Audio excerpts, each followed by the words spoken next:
கரெக்டாக சொல்லுங்க. யாராவது சொல்லுங்க. பொருள் தான் கேட்பேன். அஸ்ஸலாமு அலைக்கும் அப்படின்னா என்ன பொருள்? உங்கள் மீது சாந்தி சமாதானம் உண்டாகட்டும். அஸ்ஸலாமு அலைக்கும் அப்படின்னா உங்கள் மீது சாந்தி சமாதானம் உண்டாகட்டும், இதுதான் பொருள். அலைக்கும் சலாம் அப்படின்னு சொன்னா உங்கள் மீதும் சாந்தி சமாதானம் உண்டாகட்டும். வலைக்கும் சலாம் வரஹ்மத்துல்லாஹி வபரகாத்துஹு அப்படின்னு சொன்னா வலைக்கும் சலாம் வரஹ்மத்துல்லாஹி வபரகாத்துஹு சாந்தி சமாதானம் உண்டாகட்டும், அல்லாஹ்வுடைய ரஹ்மத் உண்டாகட்டும். சரி, அப்போ சலாம்னா வலைக்கும் சலாம் சொல்லணும். சரியா? சரி.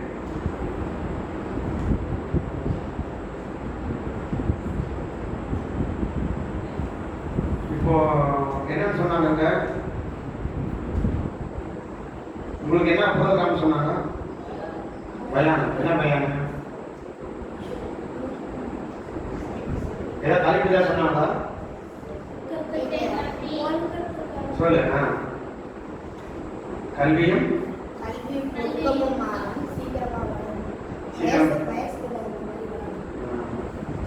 அதாவது கல்வியும் ஒழுக்கமும் தான் தலைப்பு. கல்வியும் ஒழுக்கமும். கல்வியும் இருக்கணும், நமக்கு ஒழுக்கமும் இருக்கணும். கல்வி நிறைய படிச்சுட்டு ஒழுக்கம் இல்லைன்னா பிரயோஜனம் இல்லை, இல்லையா? அப்ப அது சம்பந்தமாக தான் நம்ம தெரிஞ்சுப்போம். இப்போ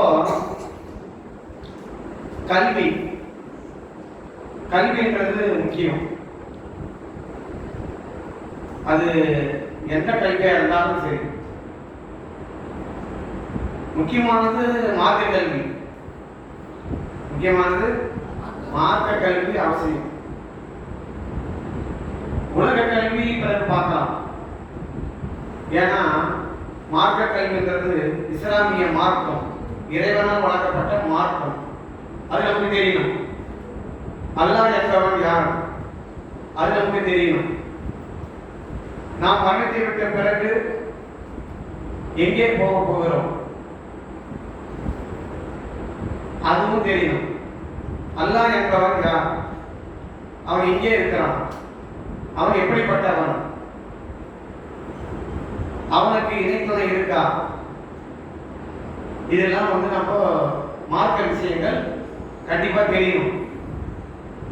கல்விதான் முக்கியம். முதலாக ஆதம் அலைஹிஸ்ஸலாம் அவர்களை அல்லாஹ் படைத்தான். பேசக்கூடாது, இந்த மாதிரி நடந்துட்டு இருக்கும்போது டிஸ்டர்பா பேசும்போது பேசக்கூடாது.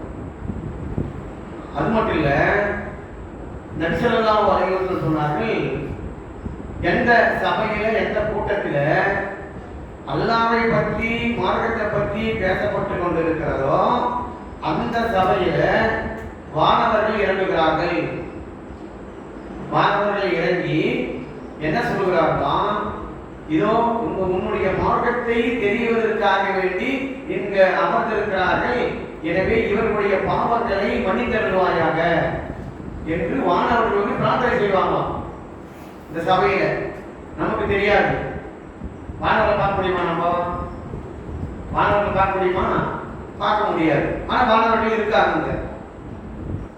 எல்லா இடத்துலயும் வானவர்கள் இருக்காங்க. பள்ளிவாசல்ல இருக்காங்க, வேற இருக்காங்க,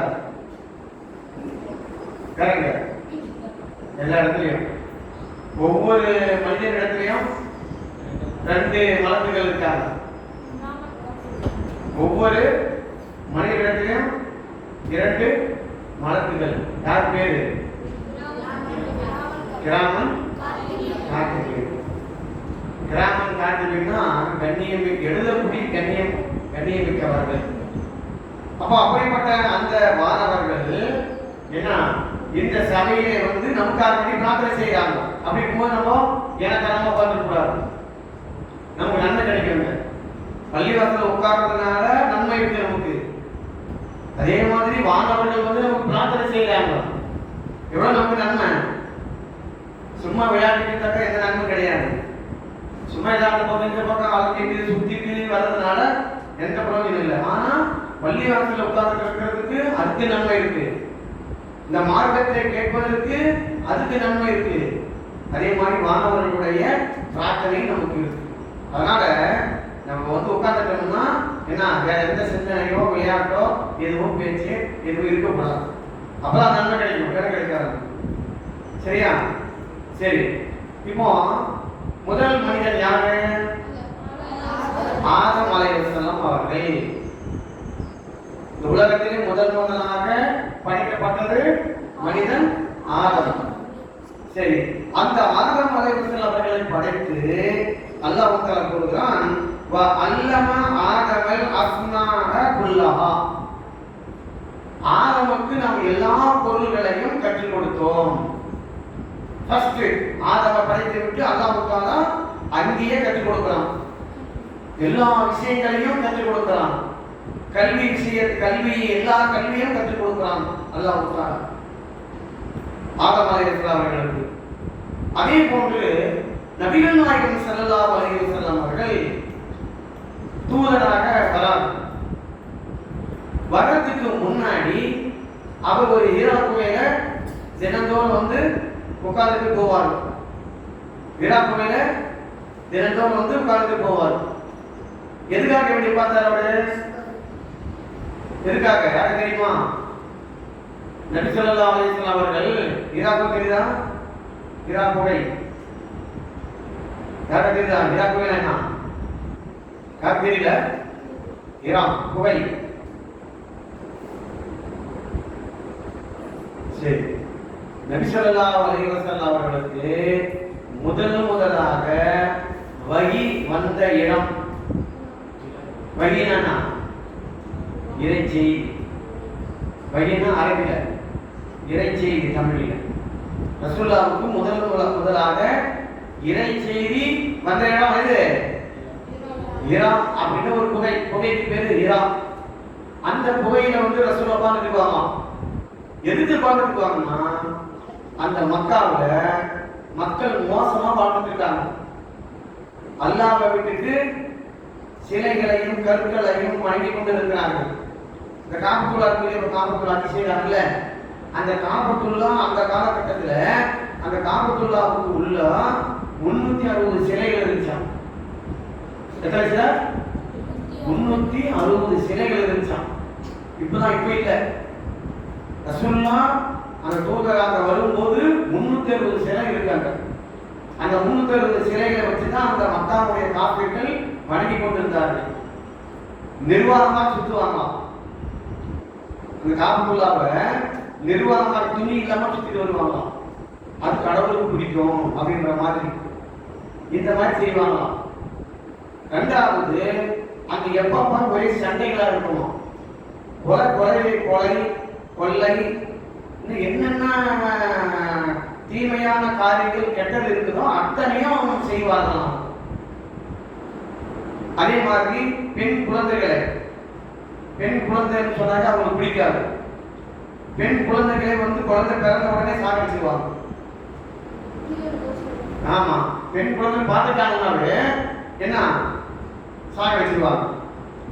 அது மட்டும் இல்ல, எத்தனையோ குழந்தைகளை வளர்த்த பிறகு கொஞ்சம் எல்லாம் வளர்ந்து பிறகு உங்களை மாதிரி ஆகும் இல்லையா, அந்த மாதிரி ஆன பிறகும் குழந்தைகளை வந்து உயிரோட கிடத்துறதுக்கு வீசிருக்காங்க. அந்த அளவுக்கு கொடூரமாக உள்ளம் கொண்டவராக இருக்காங்க. ஒரு சகாதி சொல்றாரு ரசூலுல்லாஹ் கிட்ட வந்து, யா ரசூலுல்லாஹ், எனக்கு ஒரு பெண் குழந்தை இருந்துச்சு. அந்த பெண் குழந்தையை வந்து நான் கூட்டிட்டு போய் ஒரு இடத்துல மண் வெட்டிய எடப்பால வச்சு மண்ணை தோண்டேன். நான் மண்ணை தோண்ட என்னுடைய மகம் புள்ள கேட்டுச்சு, அக்கா எதுக்காக இவ்வளோ கஷ்டப்பட்டு தோன்றாங்க, வாங்க போலாம் வீட்டுக்கு அப்படின்னு சொல்லும் போது கூட எனக்கு மனசு இதாகல. அப்புறம் என்னுடைய உடலெல்லாம் மண்ணா இருந்துச்சு. அப்போ என்ன அக்கா மண்ணு இவ்வளோ மண்ணு இருக்குது அப்படி தட்டி விடுது. அக்கா மண்ணு இருக்குதுன்னு சொல்லி தட்டி விடுது. அதை கூட நான் பார்க்கல. குழியெல்லாம் தோண்டிட்டு பிறகு என்னுடைய பெண் குழந்தைய படுத்து வச்சு அப்படி உயிரோட மண்ணை போட்டுட்டேன். எப்படி இருக்கும்? உயிரோட படுக்க வச்சு அப்படியே மண்ணை தள்ளிட்டாராம், மூடிட்டாராம். அப்படியே எப்படி எப்படியே உயிரை விட்டுருக்கோம். ரொம்ப கொடுமையா அப்படி பதச்சு ரொம்ப கஷ்டப்பட்டு உயிர் விட்டு இல்லையா அது பாவம். அப்படி சொல்லி சொல்லி அல்லாராம். அவர் இஸ்லாத்துக்கு வந்த பிறகு சொல்றாரு, இதை காஃபிரா இருக்கும்போது செஞ்சாராம். இதை காஃபிரா இருக்கும்போது செஞ்சிருக்காரு. இதை சொல்லிட்டு ரசூலுல்லாஹ் கிட்ட அப்படியே தேம்பி அழறாங்க. பக்கத்துல இருக்கிற சகாபாக்களும் அதை கேட்ட உடனே அப்படியே அழறாங்க. இப்படிப்பட்ட ஒரு கொடுமையான ஆளா இருக்குவாங்க அப்படின்னு சொல்லி. இன்னொரு சகாபி சொல்றாரு, என்னுடைய குழந்தையை கொண்டு போய் அப்படியே விளையாட்டுத்தனமா கொண்டு போய் கிணத்துல தூக்கி வீசிட்டேன். அந்த குழந்தை கத்துது, அக்கா அத்தா காப்பாத்த அத்தா அத்தான் கத்துதான். இவர் சிரிக்கிறாராம். அவன் எந்த அளவுக்கு ஒரு உள்ளத்துல கொடுங்க உள்ளார்த்திருக்காங்க. இதெல்லாம் சொல்ல பாக்குறாங்க, என்னடா மக்கள் இப்படி இருக்காங்க, இவெல்லாம் யாரு திருத்த போறாங்க, எந்த அளவுக்கு மோசமா இருக்காங்க. அதே மாதிரி யாராவது வெளியில் போனாக்கா அடிச்சு கொலை பண்ணிடுறது, இப்போ பொருளை அபகரிச்சிடுது, திருடுறது. ஏன்னா அந்த காலத்துல தட்டி கேட்கறதுக்கு யாருமே இல்லை. ஒரு அமைப்போ ஒரு கட்சியோ எந்த ஒரு கூட்டமும் எதுவுமே இல்லை. எவன் அடிச்சு அப்படி போயிட்டு அந்த மாதிரி மக்கள் எல்லாம் அல்லாஹ்வை விட்டுட்டு கற்களையும் சிலைகளையும் அப்படியே வணங்கிட்டு இருக்காங்க. இதையெல்லாம் பார்த்து மனுஷன் நொந்து ரசூல் என்ன பண்றாங்கன்னா, ரசூல் இதில் விலகி இருப்பாங்க. ரசூல் சிறிய வயதிலிருந்தே நல்லவராக வளர்ந்துருக்காரு. இந்த மாதிரி அந்த கோயிலுக்கான போய் நிற்கிறதோ, ஏன்னா இந்த மாதிரி கெட்டது பேசுறதோ கெட்டது செய்கிற இடத்துல போய் நிற்கிறதோ ரசூல் இருக்க மாட்டாங்க. ஏன்னா அது ஒதுங்கி இருக்குவார். அப்ப இதையெல்லாம் இவர் பார்த்துதான் ஈரான் என்ற புகையில உட்கார்ந்து சிந்திக்குவார், என்னடா பண்ணலாம், என்ன செய்யலாம் அப்படின்னு சொல்லிட்டு. இப்படி இருக்கும்போது தான் அல்லாஹ் தஆலா என்ன செய்யலாம், ஜிப்ரீல் அலைஹிஸ்ஸலாம் அவர்களை வர வச்சு இவரை முதலாக அந்த தூதராக தேர்ந்தெடுக்கிறார். முதல் வசனம் என்ன? இக்ரா பிஸ்மி ரப்பிக்கல் லதீ ஹலக். இதான் முதல் வசனம். நபிகள் நாயகம் ஸல்லல்லாஹு அலைஹி வஸல்லம் அவர்களுக்கு இறக்கி அருளப்பட்ட முதல் வசனம் இக்ரா. இக்ரா என்ன அர்த்தம்? ஓதுகிறாக, படிக்கிறாக அப்படின்னு பொருள். படிங்க, நல்லா ஓதுங்க, அறிவை வளர்த்துக்குங்க. ரசூலுல்லாஹ் சொன்னாங்களா,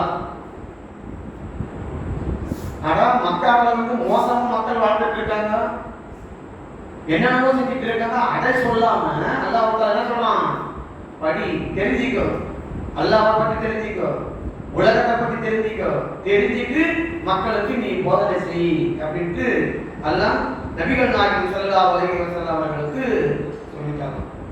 இப்போ நாம் படிக்கணும், அல்லாஹ்வுடைய மார்க்கத்தை நாம படிக்கணும், குர்ஆனை ஓதணும், குர்ஆன்ல என்ன சொல்லப்பட்டிருக்கிறது படிக்கணும், ரசூலுல்லாஹ் மூலமா சொல்லப்பட்ட ஹதீஸ்கள் என்ன அதையும் நம்ம படிக்கணும். அல்லாஹ்வுடைய மார்க்கத்தை நாம படிக்கணும். அல்லாஹ்வுடைய மார்க்கத்தை படித்தால்தான் கபர்ல தப்பிக்க முடியும், மறுமையாலையும் நாம தப்பிக்க முடியும். நபிகள் நாயகம் ஸல்லல்லாஹு அலைஹி வஸல்லம் அவர்களுக்கு அல்லாஹ் சொல்றான், ஃபஅலம் அன்னஹு லா இலாஹ இல்லல்லாஹ்.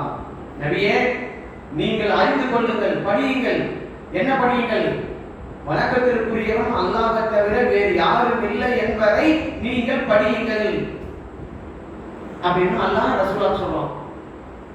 அப்போ வணக்கத்திற்குரியவன் அல்லாஹ்வை தவிர வேறு யாரும் இல்லை என்று படிக்கணும். என்ன அர்த்தம்? அல்லாஹ்வை பற்றி தெரிந்து கொள்ளுங்கள்.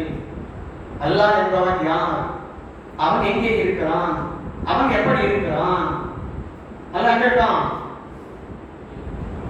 அல்லாஹ் கேட்டான். யாரும் மதரசா போறது கை தூக்குங்க, மதரசாவுக்கு போகக்கூடியவங்க எல்லாம் கை தூக்குங்க. எல்லாமே மதரசா போகக்கூடியவங்க தானா? நீ போறியா?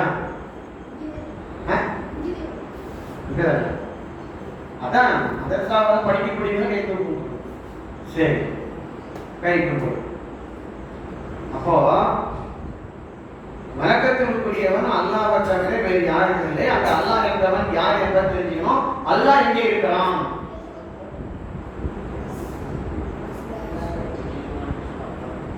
அல்லாஹ் தூணில் இருக்கிறான், துருக்கில் இருக்கிறான்,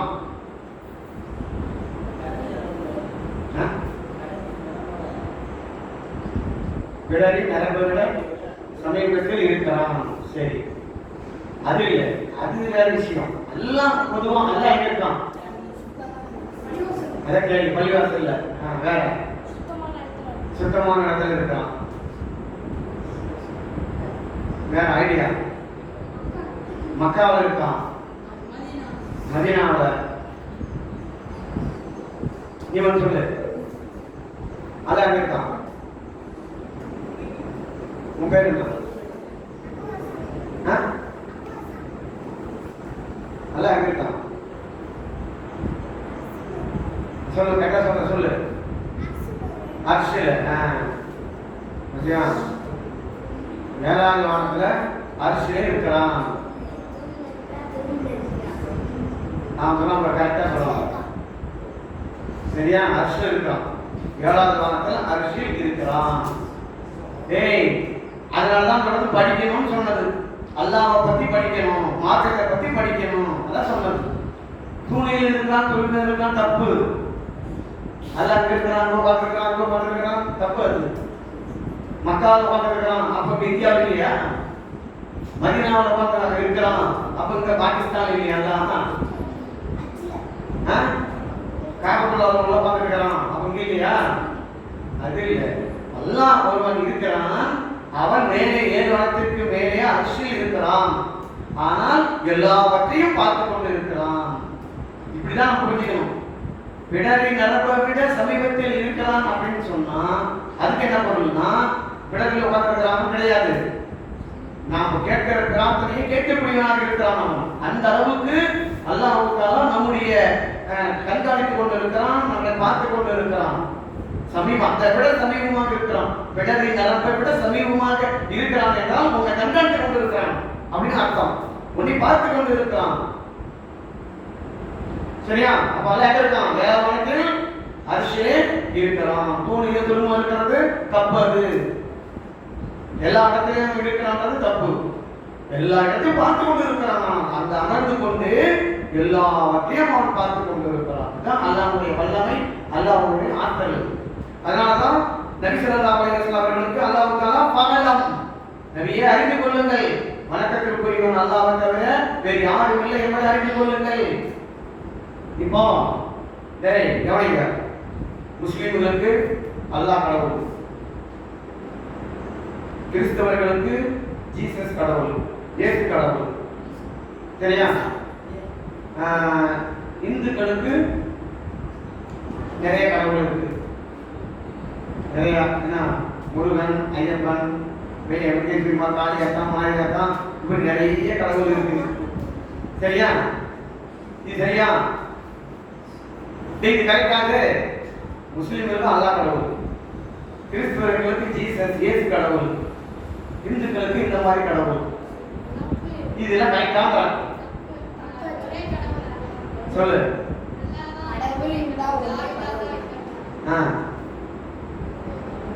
சொல்லு. யாரும் இல்லை. சரி, அது ஓகே. நாம சொன்னதுக்கு கேட்டது என்னன்னா, முஸ்லிம்களுக்கு அல்லாஹ் கடவுள், கிறிஸ்தவர்களுக்கு ஜீசஸ் கடவுள், இயேசுநாதன் கடவுள், அவங்களுக்கு நிறைய கடவுள். இது கரெக்டா கேட்கறான்? தப்பு. ஏன் தப்பு?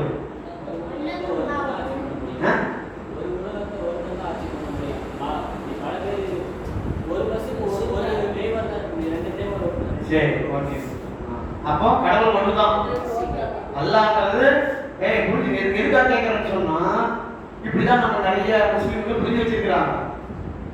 நமக்குலாம் அல்லாஹ் கடவுள், இவங்களுக்கு கிறிஸ்தவர்களுக்கு தான் ஜீசஸ் கடவுள், அவங்களுக்குலாம் அந்த ஐயப்பன், வெங்கடேஸ்வரன், இதெல்லாம் அவங்க கடவுள். சரி, அவ்வளவுதான் அப்படின்ற நினைச்சிருக்காங்க. எல்லாமே தப்பு.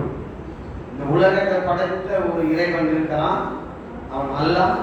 அல்லாஹ்ன்றது அரபி பாஷையிலே அல்லாஹ், தமிழ்ல இறைவன், கடவுள். சரியா? இங்கிலீஷ்ல காட், இங்கிலீஷ்ல காட், தமிழ்ல இறைவா, கடவுளே, அரபில அல்லாஹ், மலையாளத்துல தெய்வமே, எந்த தெய்வமே, தெலுங்குல தேவுடு, தேவுடா, தேவடா, கன்னடத்துல தேவர் அப்படின்னுவாங்க. இப்படி அவங்க அவங்க மொழியில ஒரு காமனான வார்த்தை, பொதுவான வார்த்தை என்ன? கடவுளே, என் தெய்வமே, இறைவா, பகவானே, காட். இப்படி அரபில அல்லாஹ், அதான் கரெக்ட். ஏன்னா இது கரெக்ட், அது கரெக்ட், அது கரெக்ட்லாம் கிடையாது. ஒண்ணுதான் கரெக்ட். ஒரே ஒரு இறைவன் தான் உலகத்துல. அது புரிஞ்சுக்கணும் நம்ம. சரி, அப்போ அல்லாஹ்வை பத்தி நாம அதிகமாக தெரிஞ்சுக்கணும்.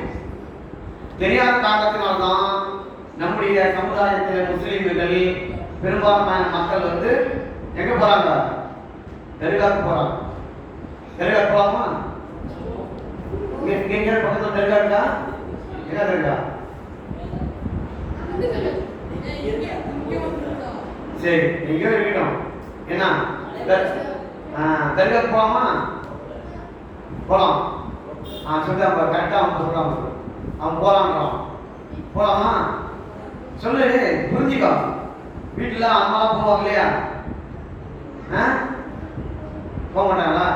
சரி, அப்ப என்னன்னா தர்காவுக்கு போறதும் கோயிலுக்கு போறதும் ஒண்ணுதான். தர்காவுக்கு போயிட்டு வந்துட்டான்னா அவன் என்ன பழனி கோயிலுக்கு போயிட்டு வந்தான்னு அர்த்தம். அதேதான் ஊதுபத்தி கொடுக்கிறது, என்ன பழைய வைக்கிறது, பாத்தியா ஓதுறது, என்ன வாழைப்பழம் வைக்கிறது, சாணிக்க போடுறது, எல்லாமே பழனி கோயில் நடக்கும். முருகன் கோயில்ல இது எல்லாமே நடக்கும். இது அங்கேதான் நடக்கும். சரியா? அங்க முருகன் உட்காந்துட்டுருவோம். இங்க வந்து என்ன பண்ணுவாங்க? எத்தனையோ வருஷத்துக்கு முன்னா மௌத்தானவங்க கீழே பட்டு இழப்பாரு. அது எலும்பு கூட இருக்காது. இது இருக்குமா என்னன்னு தெரியாது. அங்க போய் அவங்க பிரார்த்தனை செய்யறாங்க. சரி, எத்தனையோ வருஷத்துக்கு முன்னாடி மௌத்தான இடத்துல போய் பிரார்த்தனை செய்யறாங்க. செய்யலாம் அப்படி? எத்தனையோ வருஷத்துக்கு முன்னாடி மௌத்தாக்கிட்டார். யாருமே தெரியாது, என்ன அவளையாவும் தெரியாது. அவரிடத்துல போய் பிரார்த்தனை செய்யுது. அது எவ்வளவு பெரிய ஒரு மூட நம்பிக்கை, ஒரு முட்டாள்தனமான விஷயம். ஒண்ணுமே இல்லை. அங்க போயிட்டு என்ன பாத்தியா ஓட்டிட்டு அவங்க கேட்டு வர்றது போய் மூட நம்பிக்கை, முட்டாள்தனமான விஷயம். அப்ப அல்லாஹ் பத்தி தெரியல. அல்லாஹ் என்பவன் யார்? இந்த உலகத்தை படைத்தவன், ஆர்ப்பரிக்கும் கடல்களை படைத்தவன், பறந்து விரிந்திருக்கும் பூமியை படைத்தவன், உயர்ந்த மலைகளை படைத்தவன், சூரியனை படைத்தவன், அந்த சராசரங்களை படைத்தவன். அந்த இறைவனை வந்து வணங்குறதை விட்டுட்டு எத்தனையோ ஆண்டுகளுக்கு முன்னும் மௌத்தாகி அந்த எலும்பு கூட இருக்குமா என்னன்னு தெரியல, அவர்கிட்ட போய் என்னை காப்பாற்று, எங்க அதை கொடு, என் குழந்தை கொடு கேட்கறது எவ்வளவு முட்டாள்தனமான விஷயம். பேசக்கூடாது. சரி, அப்போ நபிகள் நாயகம் ஸல்லல்லாஹு அலைஹி வஸல்லம் அவர்களுக்கு அல்லாஹ் தஆலா கட்டளையிட்டார், "ஃபஅலம் அன்னஹு லா இலாஹா இல்லல்லாஹ்." நபியே, நீங்கள் அல்லாஹ்வை பற்றி தெரிந்து கொள்ளுங்கள் அப்படின்னு. இப்போ ஈமான், ஈமான் என்றால் என்ன? ஈமான், ஈமான் எத்தனை வரைப்படும்? சரி, எதையெல்லாம் ஈமான் கொள்ள வேண்டும்? அல்லாஹ்வை சொல்லி ஈமான் கொள்ள வேண்டும். ஒருத்தர் சொல்லு பாப்பா, சொல்லு. அல்லாஹ்வை நம்ப வேண்டும். இரண்டாவது இல்லடா, எதையெல்லாம் நம்பணும்? நம்ம ஃபர்ஸ்ட் ஒரு மனிதன் எதை நம்பணும்? அதை நம்பினாதான் அவன் இஸ்லாம் முஸ்லீம். அல்லாஹ்வை நம்புவது, மலக்குகளை நம்புவது. இரு 10 சொல்லிட்டேன். ஏய், நீ சொல்லு, அப்ப சொல்லு.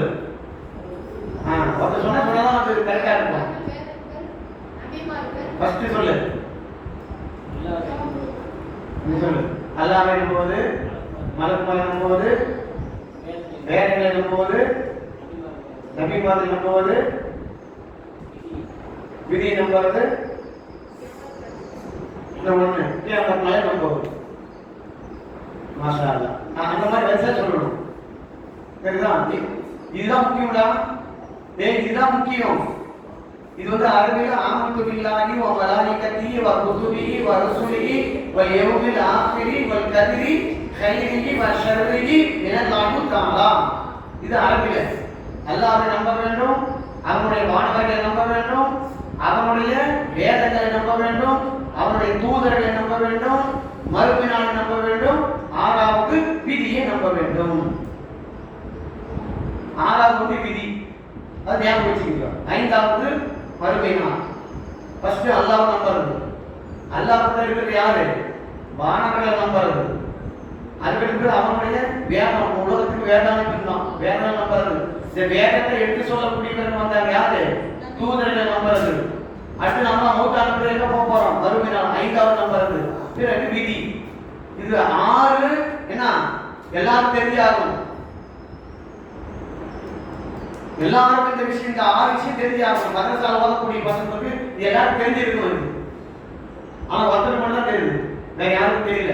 சொல்லு. எல்லாம் அல்லா அல்லா இருக்கிறாங்க. அல்லாஹ்வை நம்புவது, நம்புவது,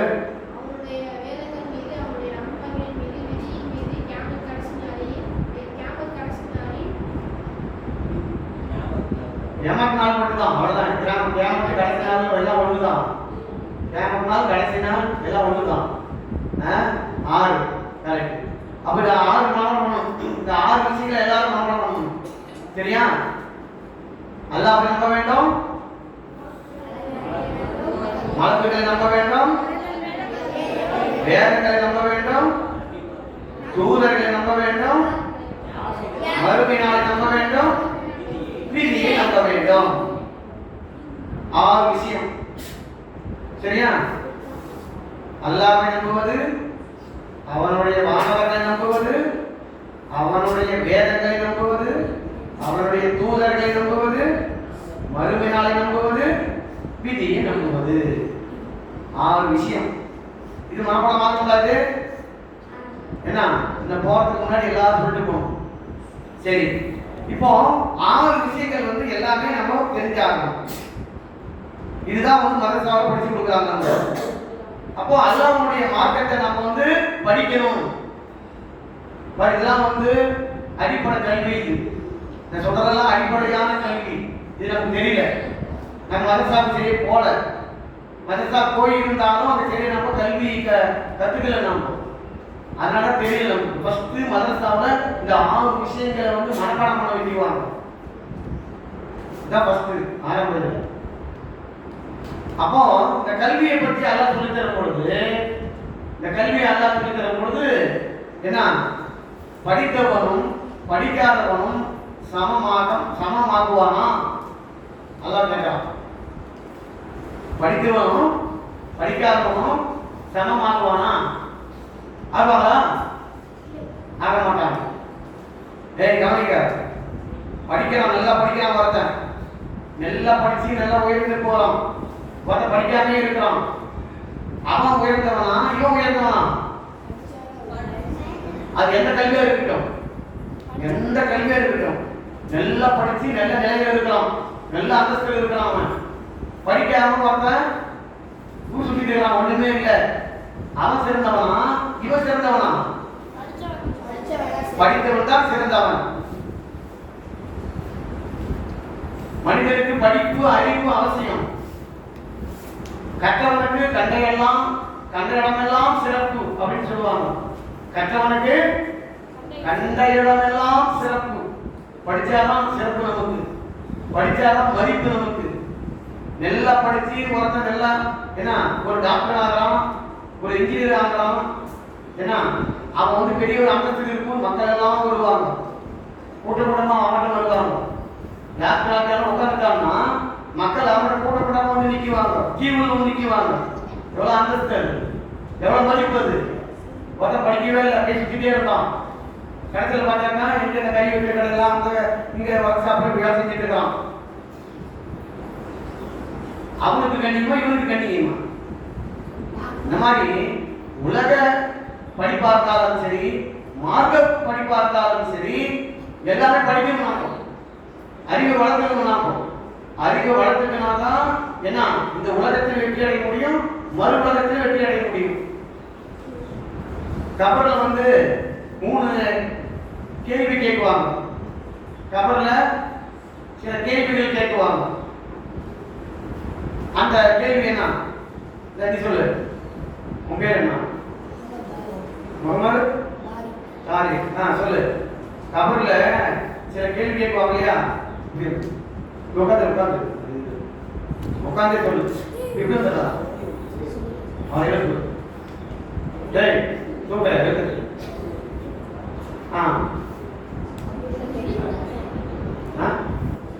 கலிமா கேட்பாங்க. வந்து நன்மை செஞ்ச தீமை செஞ்சா அதெல்லாம் வந்து பொதுவான இது. முக்கியமான கேள்வி என்ன கேட்பாங்க?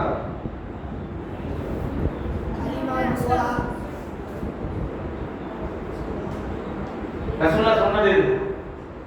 கவனிங்க, பேசக்கூடாது. கபர்ல கேட்கக்கூடிய கேள்விகள் என்ன?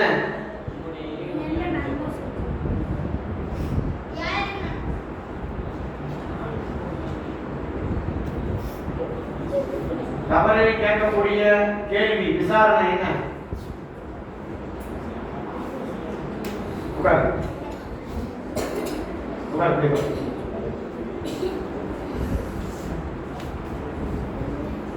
கபரில் கேட்கக்கூடிய கேள்வி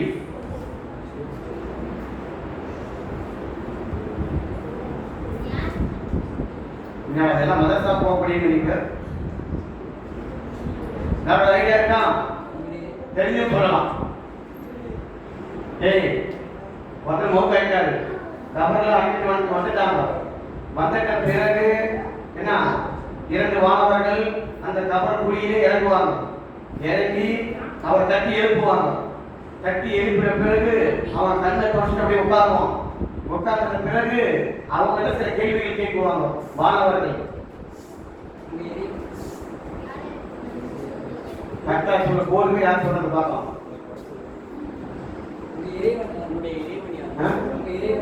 சொல்லு.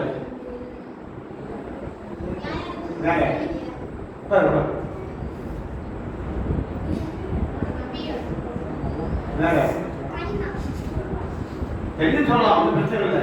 தப்பா ரைட்டா ஏதாவது ஒன்று.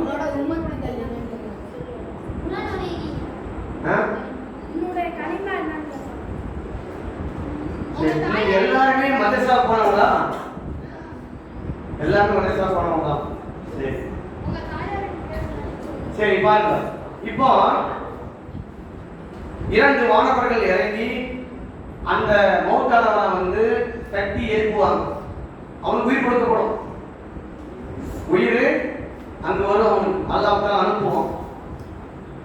தட்டி எழுப்பி முதல் கேள்வி மன் ரப்புக்க. கேள்விப்பட்டீங்களா? மன் ரப்புக்க, உன்னுடைய இறைவன் யார்? இதான் முதல் கேள்வி. அது அரபிலும் இருக்கலாம், தமிழிலும் இருக்கலாம், எந்த மொழியிலும் இருக்கலாம். மன் ரப்புக்குன்னா அரபி. உன்னுடைய இறைவன் யார்? என்ன சொல்லணும்? உன்னுடைய இறைவன் கேட்கிறாங்க, என்ன சொல்லணும்? அல்லாஹ் சொல்லணும். சொல்ல வருமா? என்னுடைய இறைவன் அல்லாஹ் அப்படின்னு சொல்ல வருமா? பாவம் வராது, தொழுகள்னா வராது, குர்ஆன் ஓதல்னா வராது, பள்ளிவாசலுக்கு வரலன்னா வராது, தொழுகை சுத்தமா தொழுகையே இல்லைன்னு சொன்னா வராது. சும்மா நீ கெட்ட பையனாவே இருந்தா வராது, கெட்ட வார்த்தைகளை பேசிட்டு இருந்தா வராது, பெற்றோர்கள் பேச்சு கேட்காம இருந்தா வராது. கரெக்டா குர்ஆன் ஓதி நல்லா தொழுதுட்டு மதரசா போய் நல்லா குர்ஆன் ஓதிட்டு அல்லாஹ்வுடைய பள்ளிவாசலோடு தொடர்பு இருந்தால்தான் அந்த மௌத்தான பிறகு மன் ரப்புக்க, உன்னுடைய இறைவன் யார் என்று கேட்டால் என்னுடைய இறைவன் அல்லாஹ் சொல்ல முடியும். அல்லாஹ் சொல்ல வைப்பான். நீ என்னதான் மனப்பாடம் பண்ணிட்டு போனாலும் சொல்ல வராதாங்க. நீ கரெக்டா அல்லாஹ் சொல்ற மாதிரி நடந்திருக்கணும். அல்லாஹ் 5 வேளை தொழுகை நமக்கு ஏவி இருக்கிறான், அந்த 5 வேளை தொழுது இருக்கணும். அல்லாஹ் சொன்ன மாதிரி நடந்திருக்காருன்னா என்னுடைய ரப்பு இறைவன் அல்லாஹ் சொல்ல முடியும். 2வது மா ரசூலுக்க, உன்னுடைய தூதர் யார் அப்படின்னு கேட்கப்படும். உன்னுடைய தூதர் யார்? நபி ஸல்லல்லாஹு அலைஹி வஸல்லம் அவர்கள் என்று சொல்லணும். சும்மா சொல்ல முடியாது. ரசூலுல்லாஹ் பின்பற்றி இருக்கணும். உலகத்துல ரசூலுல்லாஹ் சொன்ன மாதிரி வாழ்ந்து இருக்கணும். ரசூலுல்லாஹ் எப்படி ட்ரெஸ் போட சொன்னாங்க, ரசூலுல்லாஹ் எப்படி முடி கட்ட சொன்னாங்க, ரசூலுல்லாஹ் எப்படி நடக்க சொன்னாங்க, இது எல்லாம் அப்படி இருந்தாதான். இவன் இந்த நடிகை எப்படி முடி வெட்டிக்கிறான், அந்த மாதிரி முடி வெட்டணும், இந்த நடிகை போயிட்டு ட்ரெஸ் போடலாம், அப்படி ட்ரெஸ் போடணும். நடிகர்களை வந்து நாம பின்பற்றணும்னு சொன்னா நடிகர்களும் நரகத்துக்கு போவாங்க, நாமும் நரகத்துக்கு போவோம். நடிகர்கள் நமக்கு பின்பற்ற வேண்டிய அவசியம் இல்லை. நம்முடைய தூதர் இந்த உலகத்திலே நமக்கு வழிகாட்டி இருக்கிறார். அவர் தான் குர்ஆனை கொடுத்திருக்கிறார். அவர் தான் நமக்கு வழிகாட்டி இருக்கார். அவர் தான் நமக்கு முன்மாதிரி. அவர் தான் நமக்கு தலைவர். அப்படிப்பட்ட அந்த தூதரை பின்பற்றாம இந்த உலகத்துல வந்து எப்பா டேய் எங்க ஓவரா போங்க, கூட்டமா போக கூடாது. கூட்டமா போக கூடாது. சரி, அப்போ மாரசூலுக்கு எப்படி சொன்னா உன்னுடைய தூதர் யார் அப்படின்னா முகமது நபி ஸல்லல்லாஹு அலைஹி வஸல்லம் அவர்கள் சொல்லணும். ரசூலுல்லாஹ் சொன்ன மாதிரி வாழ்ந்தாதான் சொல்ல முடியும். மூணாவது மா தீனுக்க, உன்னுடைய தீன் என்ன, உன்னுடைய மார்க்கம் என்ன கேட்கப்படும். உன்னுடைய மார்க்கம் என்ன? இஸ்லாம் சொல்லணும். உன்னுடைய மார்க்கம் இஸ்லாம். இஸ்லாத்தின் அடிப்படையில் வாழ்ந்தாதான் சொல்ல முடியும். இஸ்லாத்தின் அடிப்படையில் வாழ்ந்தாதான் நம்ம சொல்ல முடியும். தொழுதும் இல்லை, குரானும் ஓதுறதில்ல, தாய் தந்தை பேச்சையும் கேட்கறதில்ல, என்ன கெட்ட வார்த்தை பேசுறது, கெட்ட பண்போட சுத்துறது, கெட்டதை பயன்படுத்துறது, இப்படி மோசமாக வாழ்ந்துட்டு நம்ம போனோம்னு சொன்னா இந்த கேள்விக்கு எந்த பதிலும் சொல்ல முடியாது. கடைசியில் என்ன ஆகும்? வேற முடிக்கும். உன்னை அல்லாஹ் யார் தெரியாது, உன்னுடைய தூதர் யார் தெரியாது, உன்னுடைய மார்க்கம் எது தெரியாது, வேற முடிக்கும் அந்த கபர்ல. என்ன அப்படியே உடனே மாணவர்கள் சொல்லுவாங்க, இதோ இடது வலது பக்கம் பார். அப்படியே திரும்பி பார்த்தோம் வலது பக்கம் கபர்ல இருக்கும்போது அப்படியே பூந்தோட்டமா தெரியும். பூந்தோட்டத்திலிருந்து அப்படியே அழகான காற்று வீசும். அவனுக்கு அப்படியே மகிழ்ச்சி அடைவான், சந்தோஷம் அடைவான். அப்போ மாணவர்கள் சொல்லுவாங்க, உனக்கு இது கிடைக்காது, உனக்கு இந்த பூந்தோட்டம், இந்த அழகான காற்று, இந்த சொர்க்கம் உனக்கு இல்லை. அப்படியே இடது பக்கம் பார்.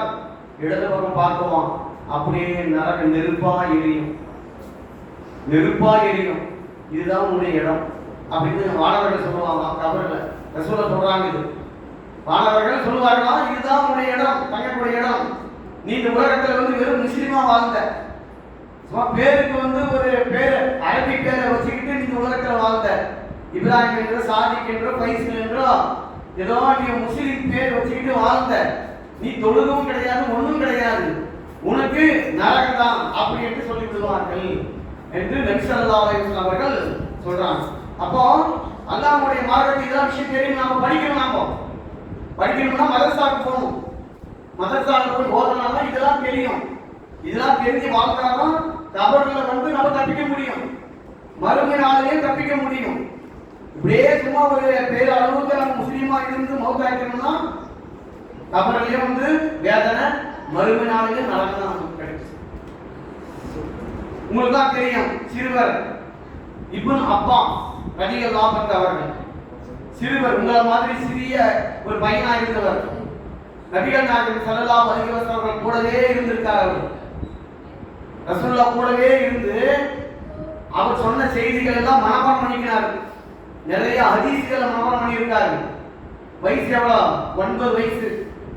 9 வயதுல இப்னு அப்பாஸ் ஒரு சிறுவர், அவர் என்ன செய்யறாரு? ரசூலுல்லாஹ் கூடவே இருந்து நிறைய மார்க்க விஷயங்களை அவர் தெரிஞ்சிருக்கார். அவர் குர்ஆன் வசனங்களை வந்து மனப்பாடம் செஞ்சிருக்கார். அவர் நபி ஸல்லல்லாஹு அலைஹி வஸல்லம் அவர்கள் மரணிக்கும் பொழுது இப்னு அப்பாஸ் அந்த சிறுவருக்கு 13 வயசு. 13 வயசு ஆன பிறகு அவர் என்ன செய்யறாருன்னா எல்லா இடத்திலும் போய் ரசூலுல்லாஹ் சொன்ன செய்தியை வந்து கேட்கிறாராம். ரசூலுல்லாஹ் சொன்ன ஹதீஸ்களை வந்து அங்கங்க திரட்டிட்டு வராராம். இப்படி நிறைய 2000க்கு மேற்பட்ட ஹதீஸ்களை வந்து அந்த இப்னு அப்பாஸ் என்ற சிறுவர் வந்து அறிவிச்சிருக்காரு. நிறைய மார்க்க விஷயங்களை தெரிஞ்சிருக்காரு. சிறிய வயதிலே 13 வயசுலே வந்து குர்ஆன் மனப்பாடம் செஞ்சிருக்காரு, நிறைய ஹதீஸ்களை மனப்பாடம் செஞ்சிருக்காருன்னு அவருடைய வாழ்க்கை வரலாறு நம்ம பார்க்கலாம். அப்போ அல்லாஹ்வுடைய மார்க்கத்தை நம்ம கண்டிப்பா படிச்சு ஆகணும். நாம இப்போ நாம மரணித்து விட்டால் நம்முடைய அமல்கள் எல்லாம் போயிடும். ஒரு மனிதன் மரணித்து விட்டால் அமல்கள் எல்லாம் போயிடும். 3 விஷயங்கள்ல அவனுக்கு நன்மை வந்துட்டே இருக்குமா? என்ன கூடாது. 3 விஷயங்கள்ல ஒருத்தர் மரணிச்சிட்டாருன்னா 3 விஷயங்கள்ல அவருக்கு நன்மை வந்துட்டே இருக்குமா? என்னன்னு தெரியுமா? யாருக்கா தெரியுமா? 3 விஷயத்துல நன்மை வந்துட்டே இருக்குமா?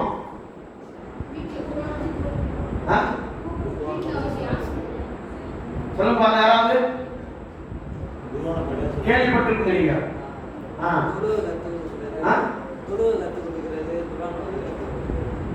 மூணு விஷயங்கள் முக்கியமான விஷயம். மௌத்தான பிறகும் கூட நன்மை வந்துட்டே இருக்குமா?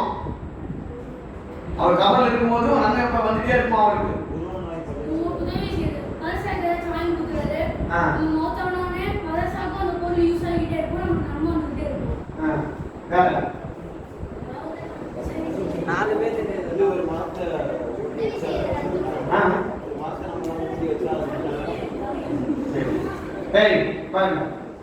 இதெல்லாம் பொதுவான வார்த்தைகள், பொதுவான விஷயங்கள். ரசூலுல்லாஹ் சொன்னது என்னன்னு சொன்னா 3 விஷயங்கள்.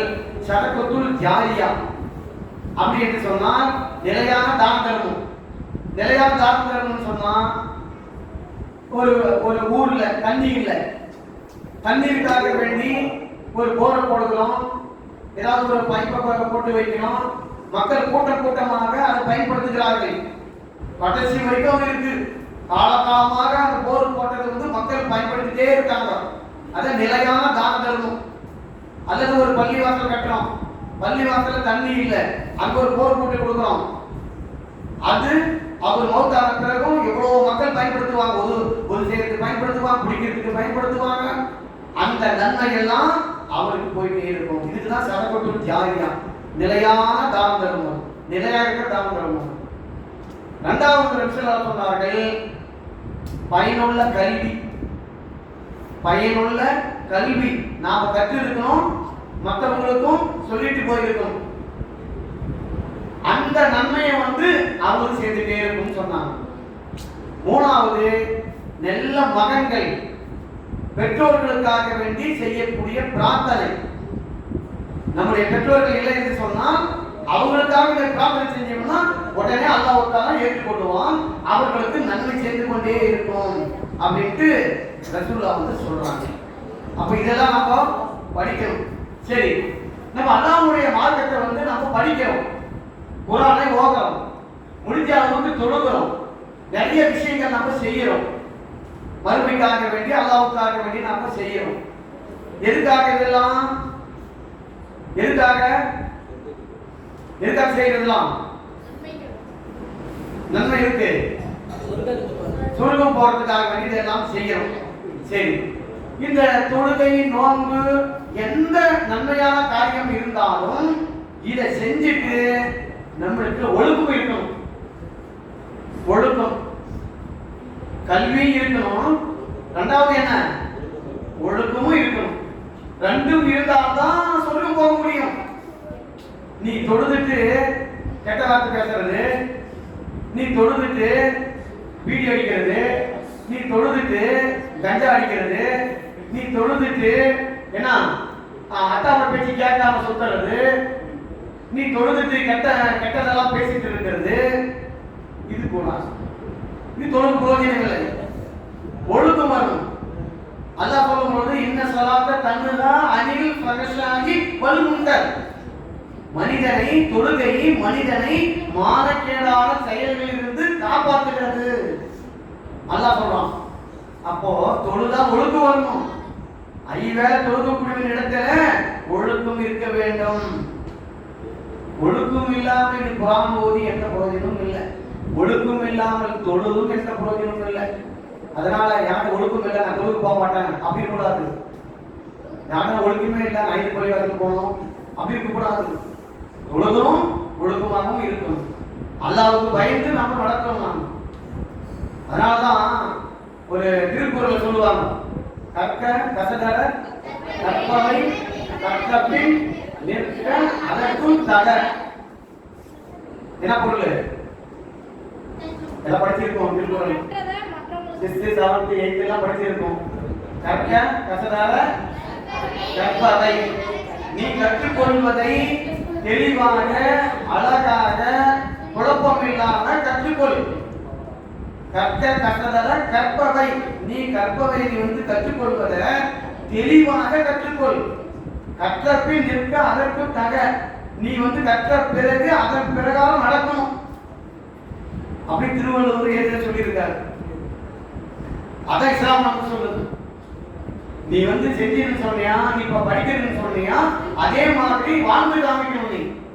அதான் இஸ்லாம் நமக்கு சொல்லுது. அப்போ தூதர்களை அல்லாஹ் தஆலா வெறுமனே தொழுங்கள், நோன்பு வைங்கள், ஜகாத் கொடுங்கள் இது சொல்றதுக்கு மாத்திரம் நபிமார்கள் வரல. ஒழுக்கத்தை போதிப்பதற்காக நபிமார்கள் வந்திருக்காங்க. நற்பண்புகளை போதிப்பதற்காக நபிமார்கள் வந்திருக்காங்க.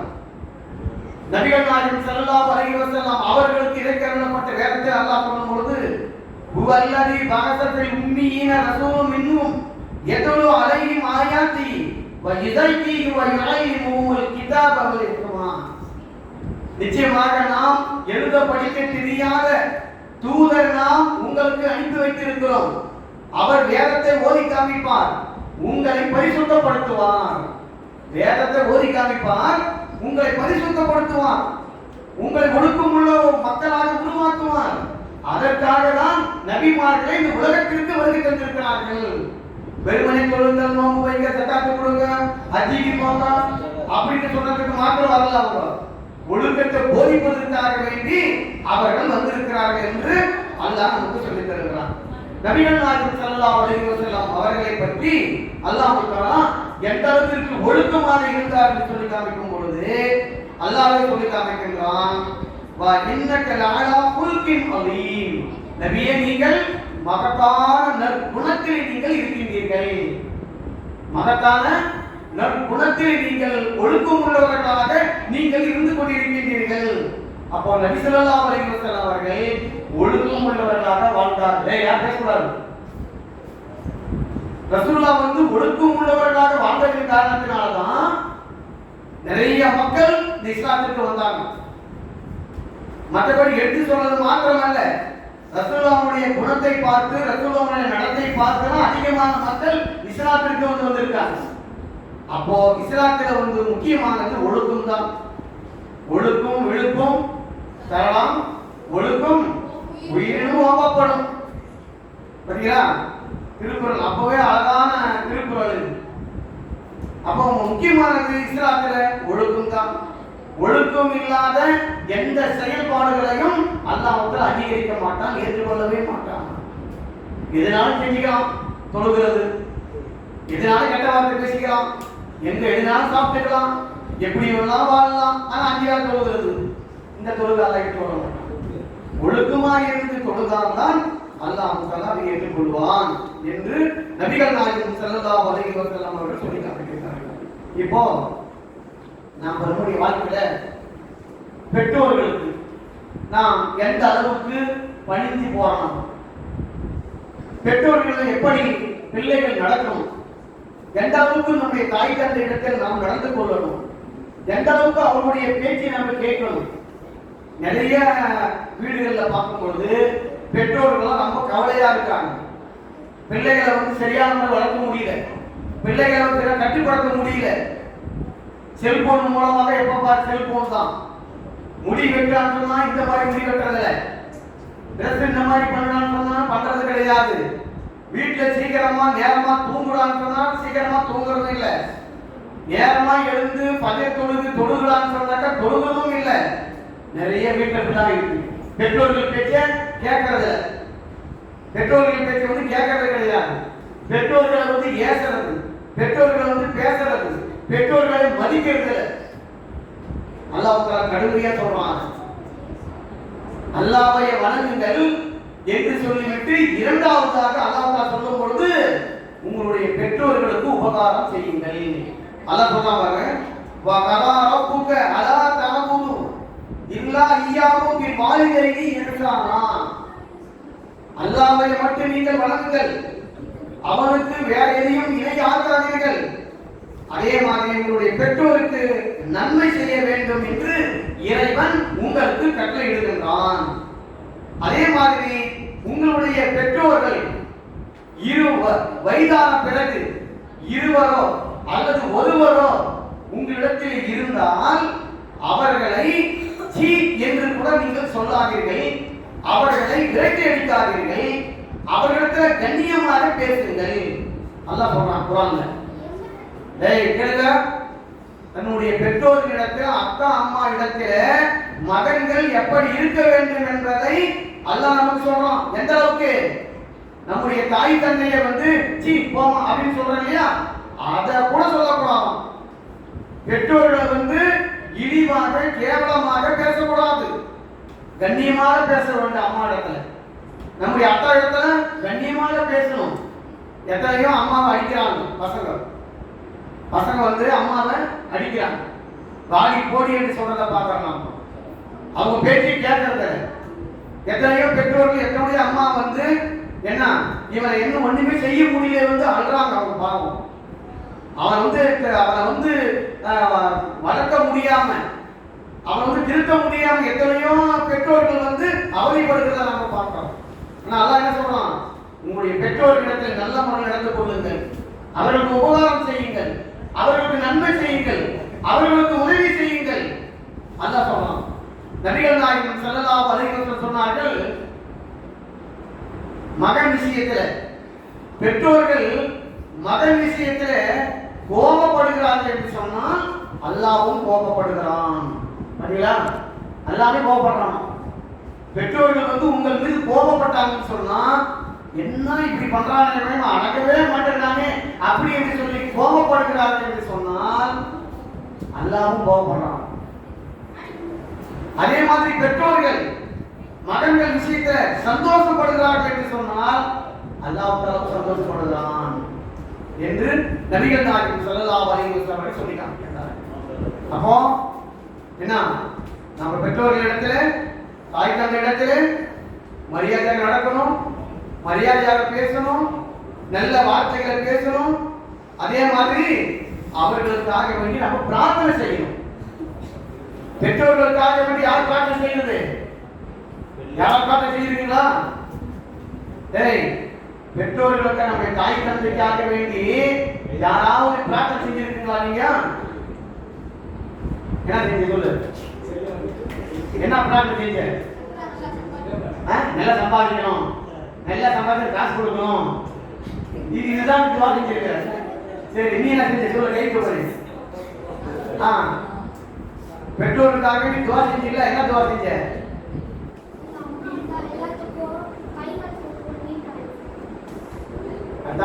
எல்லாத்துக்கும் நீங்க ஆயுசு கொடுக்கணும் துவா செஞ்சுக்கிறேன். ஓகே, சரி, இதாவது பரவாயில்ல. ஆனா என்ன சொல்லுவாங்க, நல்லா காசு கொடுக்கணும், என்ன நல்லா சம்பாதிக்கணும், நீ பிரார்த்தனை செஞ்சிருக்கிற. சரி, ஏதோ ஒரு பிரார்த்தனை செஞ்சிருக்கிற. ஆனா அல்லாஹ் என்ன சொல்றான்னா, வகூர் ரப்பிரம் கமா ரப்பயானி சகீரா. இறைவா, அவ்விருவருக்கும் சிறு பிள்ளையாக இருந்த போது என்னை பரிவோடு அவ்விருவரும் வளர்ந்தது போல் நீயும் அவ்விருவருக்கும் கிருபை செய்வாயாக அப்படின்னு பிரார்த்தனை செய்யணும். இறைவா, நான் சிறுவனாக இருக்கும் பொழுது எப்படி என்னை பரிவோடு கருணையோடு என்னை பார்த்தார்களோ, எனவே அவர்களையும் கருணையோடு பார்ப்பாயாக அப்படி என்று பெற்றோர்களுக்காக வேண்டி பிள்ளைகள் பிரார்த்தனை செய்யணும் அப்படின்னு அல்லாஹ் சொல்றான். ஆனா நம்ம பிரார்த்தனை செஞ்சிருக்கிறோமா? நமக்கே பிரார்த்தனை செய்யறது இல்லை, பெற்றோர்கள் பேச்சே கேட்கறது இல்லை. எப்படி பிரார்த்தனை செய்யணும்? அப்போ ஒழுக்கத்துல மிக முக்கியமான ஒழுக்கம் பெற்றோர்களிடத்துல நல்ல முறையாக நடக்கிறது. அவங்க பேசக்கூடாது, கெட்ட வார்த்தை பேசக்கூடாது, அவர்களை எதிர்த்து பேசக்கூடாது, அவர்கள் எதிர்த்து வெளியே போகக்கூடாது, அவர்கள் என்ன சொன்னார்களோ அதை கேட்டு நடக்கணும். அவங்க நல்ல பிள்ளைகள், அவங்க உண்மையான முஸ்லீம் பிள்ளைகள். அவங்க தான் அல்லாஹ் விரும்புவான். எந்த பெற்றோர்கள் வந்து பிள்ளைகளை வந்து திட்டுகிறார்களோ கோபப்படுகிறார்களோ அல்லாஹ் தஆலாவும் கோபப்படுகிறான் என்று நபிகள் நாயகம் ஸல்லல்லாஹு அலைஹி வஸல்லம் சொல்லி காட்டியிருக்கிறார். இதெல்லாம் ஒழுக்கம். அதுக்கடுத்த பிறகு நாம் நம்மிடத்தில் இருக்கிற பெரியோர்களிடத்தில் வந்து நம்ம அன்பாக நடக்கணும், பாசமாக நடக்கணும், மரியாதை கொடுத்து நாம் நடக்கணும். நம்ம விட பெரியவங்க இருக்கிறாங்கன்னு சொன்னா அவங்களை பார்த்த உடனே என்ன சொல்லணும்? ஸலாம் அலைக்கும் சொல்லணும். ஸலாம் அலைக்கும் கை கொடுத்து பேசணும். அவங்கள வந்து கருணையோடு பார்க்கணும். நம்ம என்ன சொல்லலாம்? எப்படி பார்க்கணும்?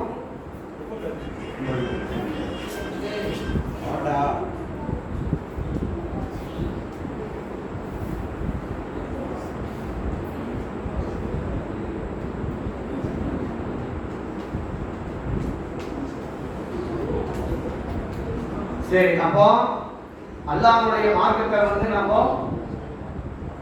படிக்கணும், குர்ஆனை ஓதணும், அல்லாஹ்வை பற்றி தெரிஞ்சுக்கணும்.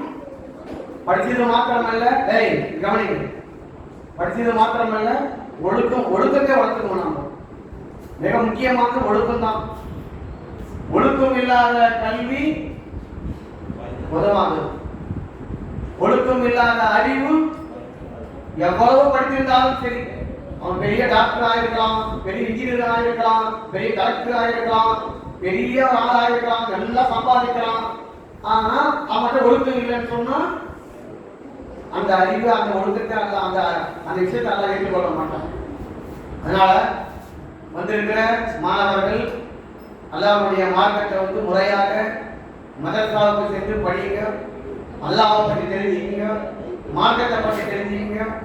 அதே மாதிரி அல்லாஹ்வுடைய பள்ளிவாசலுக்கு வந்து 5 வேளை தொழுகையை வந்து சரியான முறையில் நிறைவேற்றுங்க.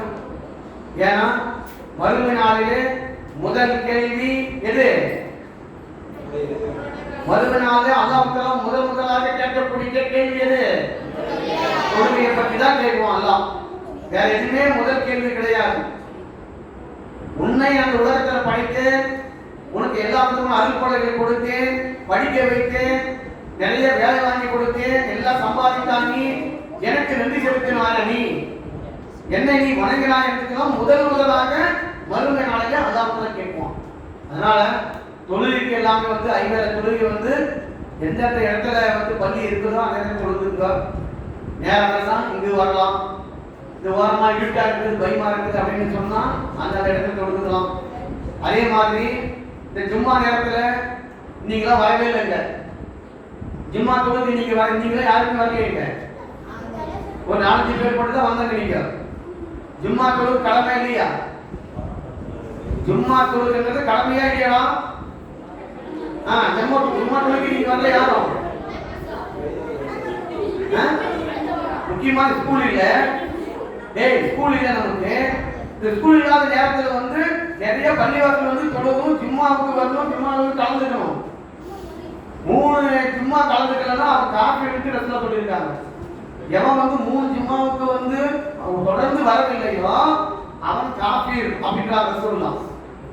சும்மா விளையாடிட்டு இருக்கிறோம், நாம சும்மா தான் விளையாடிட்டு இருக்கிறோம், ஆனா பள்ளிவாசலுக்கு வராது. அந்த மாதிரி இருக்கக்கூடாது. சரியா?